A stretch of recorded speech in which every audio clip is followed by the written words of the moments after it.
human beings.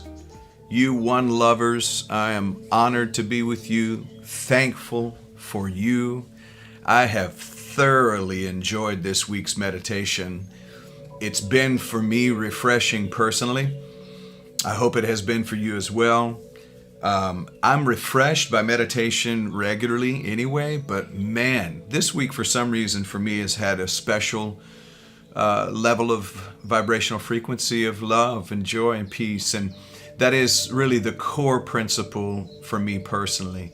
Those three things, more than anything else, really are the guides for my particular way of showing up in the world, is to show up as love and to show up as joy and as peace. And I believe we can do that when we choose to.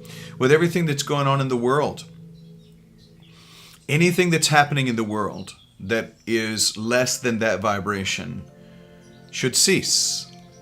I say this about what's happening in the Middle East. A ceasefire? Of course, it should happen immediately. And our government should stop supporting bombs and guns. I try my best to stay away from political things, but this is not a political thing. This is a human rights thing. I love the people of Israel. I love the people of Gaza, the people of Palestine. I love the people of the entire planet. And what has gone on over there is an atrocity. It's genocide. It's murder. It's gross. It's evil. And it doesn't need to continue to go on. And so, I am believing that our government officials are going to start to make some better choices. I'm praying for that and hoping for that. And I can feel pretty sure that most of you are on the same page with that. This is not a political thing. This is a human rights thing. And so we send our love and we send joy and peace and restoration, reconciliation over to the Middle East tonight especially. I want to share with you a series that I'm kind of considering starting. And really the title of the series is Living Wide Awake. Living Wide Awake. We've given the overarching theme to this year, an open door in 24. I didn't realize when we started talking about open door in 24 that we would be in the kind of transition we are. First Unity Spiritual Campus is in a major transition with our physical location. Some of you don't know this because some of you don't tune into what's happening at First Unity Spiritual Campus, but as a community, we've grown immensely. We've more than doubled in a year's time, in a year and a half time. And yet we find ourselves in a situation where we are having to transition our physical locations. So I'm asking you to be in agreement with us that all of that will unfold exactly the way it's supposed to, because it has not. It's been a little bit alarming. But what we've decided instead is to be alert, awake, and aware instead of alarmed. To know that we're not in trouble, we're in transition. But over this next couple of months, there are some decisions that are needing to be made right now, actually, and some choices that we're going to need to make, and ways that we'll stay connected, of course, here virtually. But I need your agreement with us that everything is all working out together for all of our good. And we believe that. We believe that our steps are ordered. The steps of a righteous one are ordered by God. And we know that before we arrived here in this meat suit, this skin suit that we're in, before we arrived here, in some way we signed up. We signed an agreement to come into this space and to live in this time in history. I really believe that. And we're going to get into that a little this evening. But I wanted to start this series, Living Wide Awake. Stay awake, stay alert, stay aware. Don't be alarmed, because when you're alarmed, you get called to arms. That's when conflict becomes combat.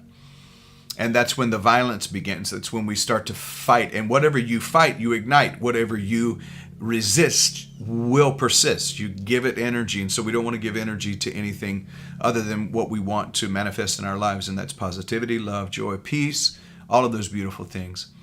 But I want to share with us what are some principles, some things that I think give us the ability to live our life wide awake. Some of these principles and ideas you already know, but the encouragement here is to remember them, and not just remember them, but practice those things. And so I invite us into a practice, and these are going to be some very practical ways to live wide awake. And again, many of these you already know, but I want to be a consistent reminder of these things. I'm sharing these things with you, and these are things I'm determining to do in my personal life I invite you into those principles as well. Before we do that, let's go ahead and center for just a moment. I invite you to go inward. Remember, if we don't go within, we go without. That the only way out of a troubling time or troubling situation is in. The only way out is in. To go through the internal guidance system, the inner guidance system that has been given to us. The kingdom of God is within. The authority, the power to live our life is within. And we're invited all to come into that space. And then inside, in the heart of our being, in the anahata, which is the chakra heart, the heart chakra, is stillness and peace. And a beautiful awareness that we are guided and directed by the pure presence that brought everything into existence. And so I invite us for a few moments to, center into that space.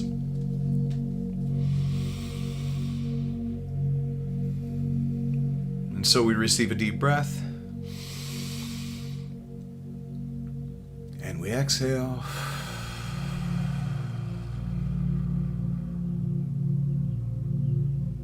And we say how grateful we are right here and right now.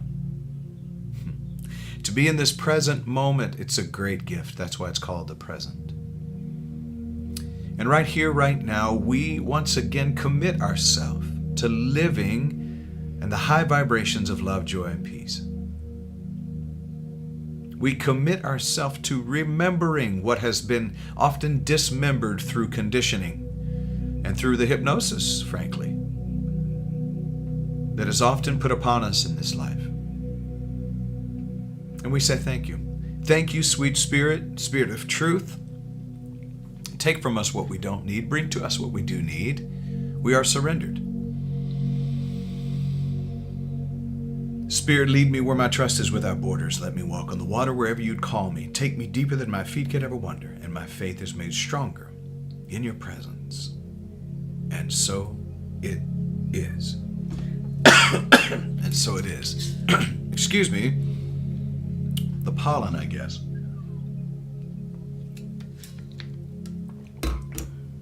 I want to share with us again just some things, because as I go through this life and I talk about these grandiose ways that we can live, I have people say, okay, so let's say I believe that, whatever it may be that I share. Let's say that I believe that. How do I activate that in my life? So I want to get to these practical things. A lot of times what we do on Sundays, honestly, what we do is we give the hype. It's almost like the pep talk.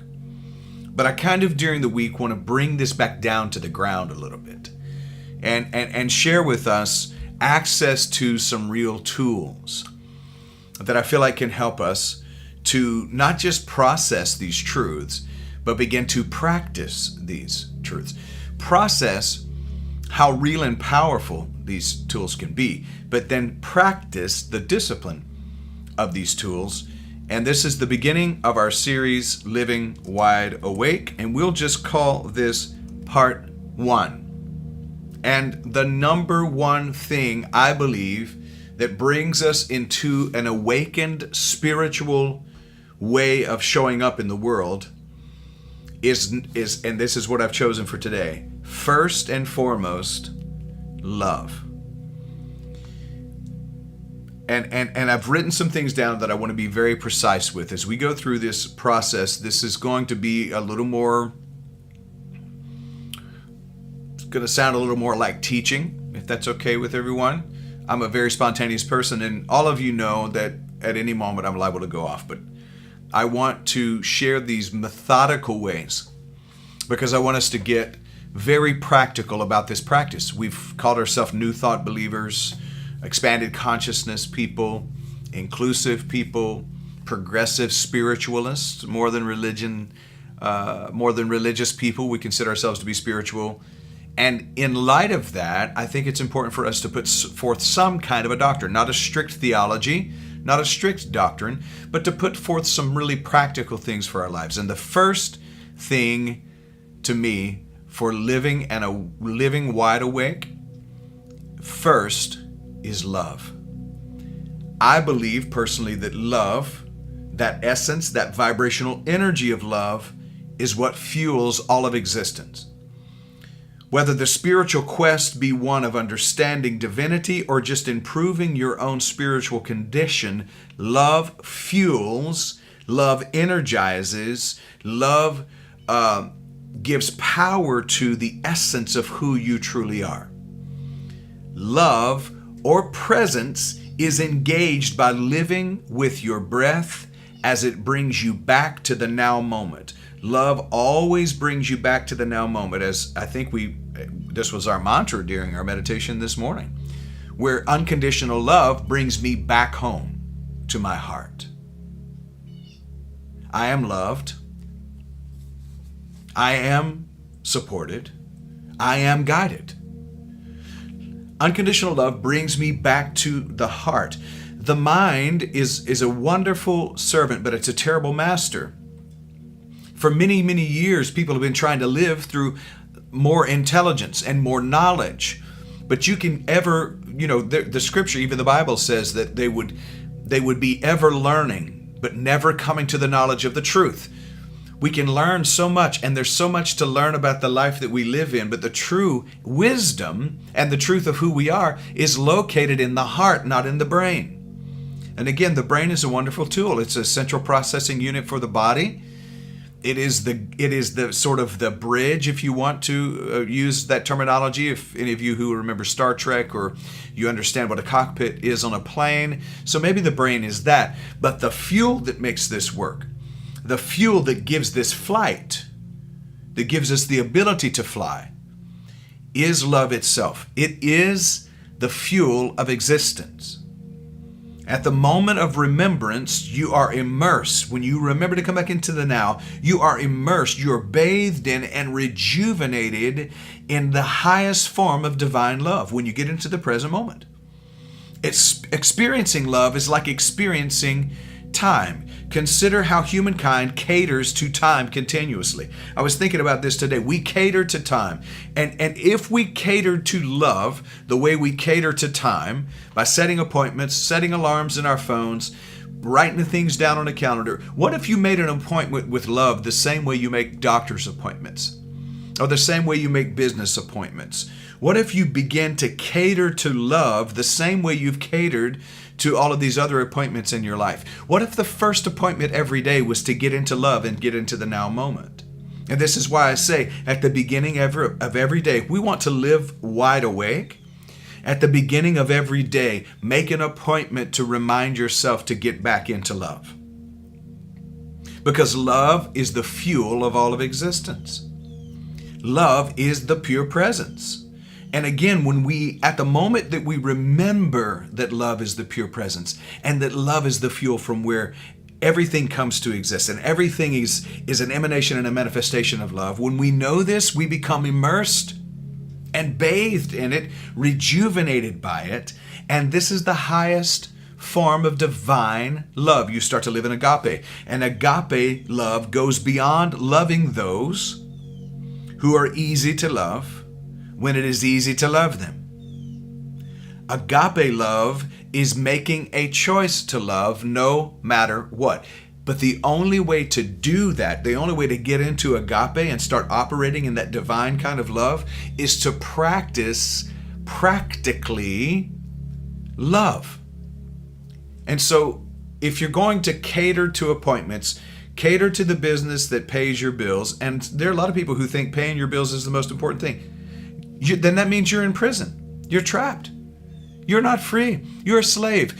Even if you're a business owner and you're living to do nothing but pay your bills, you're catering to paying your bills and paying for your cars and your houses, but you're not catering to the love that's the essence that fuels everything, all of existence. If you're not catering to that side of you, then you're still a slave. You're a slave to the next bill. You're a slave to the next car payment. You're a slave to the payment on your next trip. And you're not living completely wide awake. In fact, you become a part of the walking dead, sort of a zombie, going through your life unconsciously, If you want to live wide awake, start catering to love like you've catered to other things in your life. When you do that, again, you become immersed, bathed in, and rejuvenated by the highest form of divine love by living in that present moment. And you get to experience that divinity in your life. So the first thing first is love. And next, these are, again, practical tools to use to live life wide awake. Next is meditation, contemplation, and affirmative prayer. Mostly I want to speak to meditation this evening because I can tell you the single most important spiritual tool for my personal awakening was and is meditation. And I actually looked up the word Zen. My kids have, and I've had a basic idea of what it meant, but my kids have referred to me as Zen Dad. And I wanted to look up the word Zen, and the word Zen actually simply means meditation. And I've mentioned to you before that meditation is the best medication. Going back to now catering to love first, and then next catering to your time of Zen, your time of meditation. The practice of meditation can bring, of course, many benefits. Greater attention. For folks who have attention deficit disorders, meditation actually can help you with that. It can help you to wire the brain to be attentive. It also brings a greater awareness of your true self, your true essence, a settling down of your emotional life. When you're in meditation, you're able to take a look at the emotions, the feelings, and the thoughts, and you're able to realize that those are not who you are, right? And so as you recognize that, you begin to be more in charge of. You settle down your emotional life. Here's some other very practical things that meditation, contemplation, and affirmative prayer do. Science, there's science behind this. Go and look it up if you don't believe it. Would people who meditate end up with a growing sense of goodwill and kindness and a desire to be of help in this world, to actually not just withdraw, but to deposit compassion and kindness and goodwill into the world. In fact, I looked this up. The latest brain imaging technology is showing that meditators have sensed, showing what meditators have sensed for millennia, that the brain circuitry associated with relationships, compassion, attentiveness, peace, and joy are all amplified in those who have become long-term meditators. People who will sit in the stillness and will simply be with the breath, just be with the present moment. People who will learn to observe and be aware of their thoughts, their emotions, and their feelings, but know that those are not them, just observe them. People who have learned to become the witness and the observer of the thoughts, the feelings, and the emotions through the beautiful modality of meditation become more compassionate. They become more attentive. They are more filled with peace and with joy. Those are the things that are amplified in those who choose the practice of meditation. So I'll go back to, we have catered to time, to making a living, to building relationships with a partner, with our children. Those are all wonderful things. But if you're not catering to these principles for your own self, eventually you get depleted and you run out. And this is why people turn to alcohol, to drugs, to affairs outside of their marriages and outside of their committed relationships, because they're trying to find a way to refuel and rejuvenate. When if you would just get into meditation, first thing in the morning you get into love, remind yourself to cater to love and to loving awareness, loving yourself, and then into meditation, contemplation, and an affirmative prayer. If you would just take the first 30 minutes of your day to do these things, you would begin to really quickly see a difference in your life. So the technology, all of the imaging, brain imaging around those who are meditators have shown us that people who meditate regularly, the circuitry in their brain associated with relationships, compassion, attentiveness, love, and peace and joy is amplified. Still, silent attention to breath creates vitality for clear and nourishing spiritual growth. A daily practice connects you to a deep understanding of who you truly are. I like to say that it is the starter for living wide awake. It is the starting point for spiritual, true spiritual living.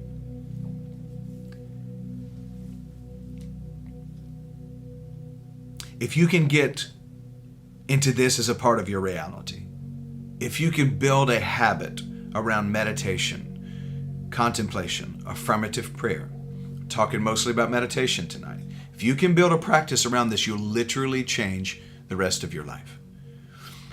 And when it comes to contemplation, because meditation is different than content. Actually, meditation is freedom from content. But also be mindful of the content through contemplation. What is it that you're ruminating on first thing in the morning? If you're ruminating on the troubles, the concerns with employees, the concerns with your business, if you ruminate on not having enough money, on inflation, if you ruminate on politics, first thing in the morning, what you ruminate on is going to marinate the meat of your life, and that's going to be what you taste from your life. So take that 30, 40, 45 minutes in the morning and meditate, contemplate, and enter into affirmative prayer. It's a joyous thing. I promise you, it changes everything about your outlook on life because you cleanse the lenses first thing. You wake up and you start your day and you get into this process of first love. Contemplate loving thoughts, loving feelings, loving emotions.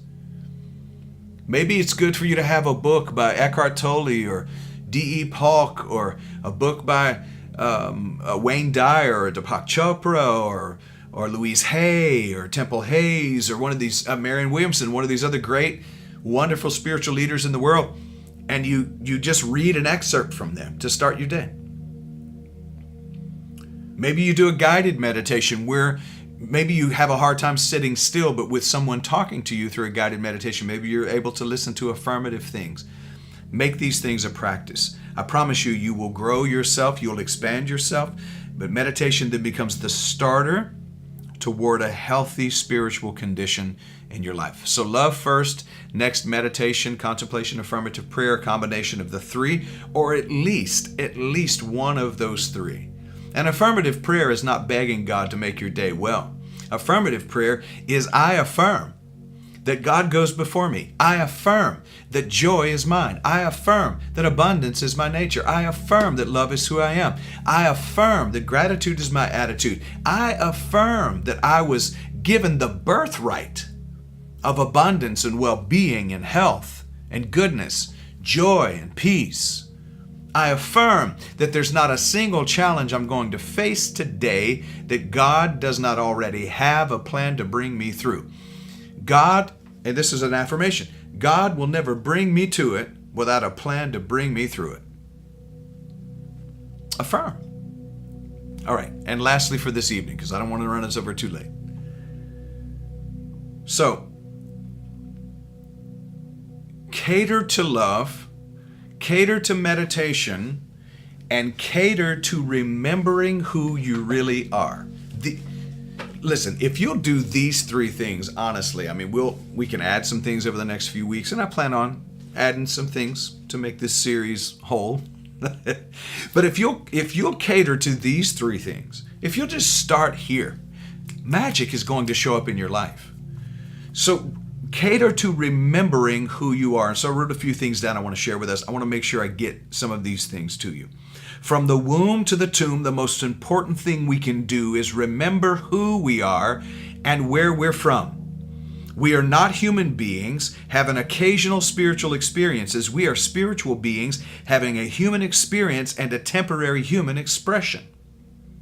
And while we are here, it would bode well for us to remember what we truly are at our truest essence. When you start to get confused about what you have and what you can do, and being male and female, and being gay or straight, and being Christian or Muslim or Jew or Republican or Democrat or independent, or the list goes on and on, or mom and dad, or husband or wife, or lover or friend, or secret girlfriend or boyfriend. If you're not careful, you get locked into those things as your identity. Always first thing in the day, remind yourself, love, cater to love in that moment, meditate, and remind yourself of who you truly are. Remind yourself that you are a human expression of the divine. That you're a spiritual being having a human experience. Each human on this planet chose in some way to incarnate here, I believe, to serve humankind during its greatest transformational period in the history of humanity. Those who are hearing and under the sound of my voice at this present moment, we are a part of a major shift in the entire universe, but certainly on this planet. And I believe we all signed up to come here. Pat yourself on the chest and say, I made a contract and an agreement to be here right now. And then remind yourself during this time that we know is, I'm declaring it's the greatest transformational period in the history of humanity. And we're slowly waking up. But I think we can speed up, we can expedite the process by practicing these things. Humans are slowly remembering that this is our purpose for being here. We are waking up like never before. We are being freed from the hypnosis of the smallness and playing it small. We are waking up and realizing that for generations there's been an all-out sort of war against the minds of humanity. We're realizing that we don't have to seek greater spiritual status. We just need to wake up to who we are. We don't need to become anything. We just need to remember who we already are in our truest, essential form. You're already masters, co-creating this period of rising frequencies and higher dimensional levels. Pat yourself on the chest and say, I'm already a spiritual master. I am a co-creator with Christ, right here, right now. See, even in the New Testament, it said that Jesus is a co-laborer with us. We are co-creating. I'm not going to use the term laborer because there's really no labor to it. You have the magic within you, the ability to manifest. You're an emanation and a manifestation of the pure presence already. You have within you loaded and coded the divine principle, that powerful principle of causation dwells within you. The divine mind is my mind.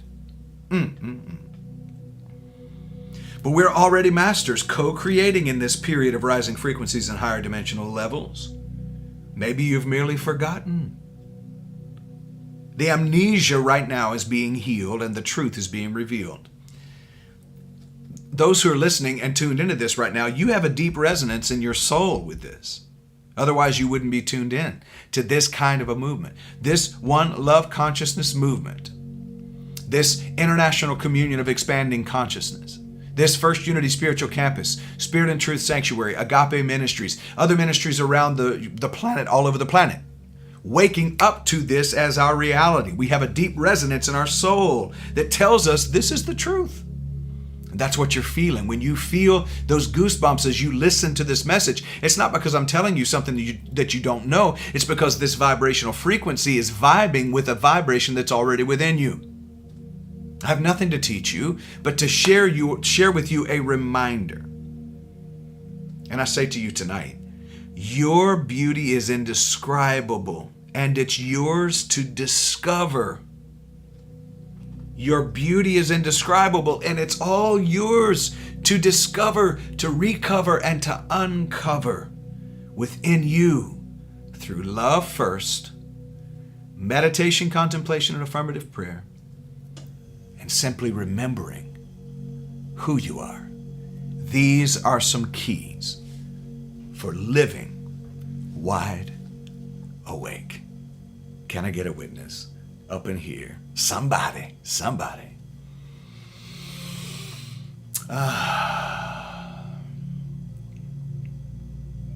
If you would, receive a deep breath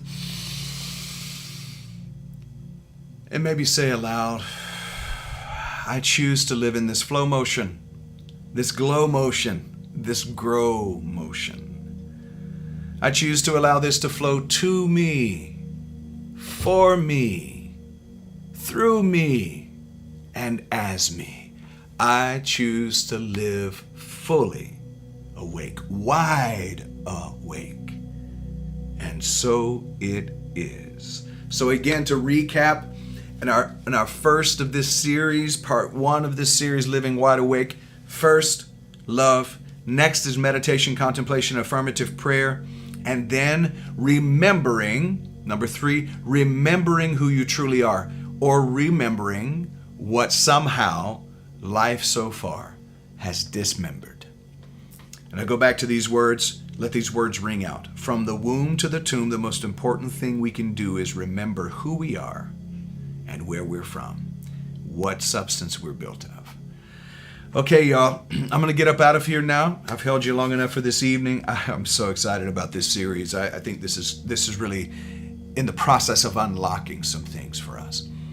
Tomorrow morning we will have our meditation. I'll see you again in the morning. Invite somebody. Would you invite somebody? Would you share this live stream to your own page? Consider doing that. And also consider financially supporting this ministry. If it's $20, $25, $50, $100, $1 million, whatever's laid on your heart, if you are receiving food from this ministry, consider making that exchange. I don't think it's a wrong thing to ask, and so I'm asking.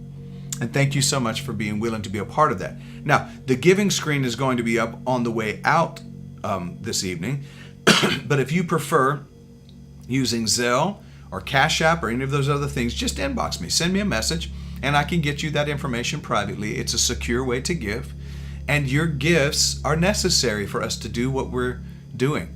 We're in the process now of building an audio podcast that's going to be on all of the audio platforms out there. There's things that we want to do to spread this word, and you are a part of that. Thank you for supporting it. I love you all. I hear the music getting started, so I'm getting out of here. Now go and make it a great evening, because you can. Peace.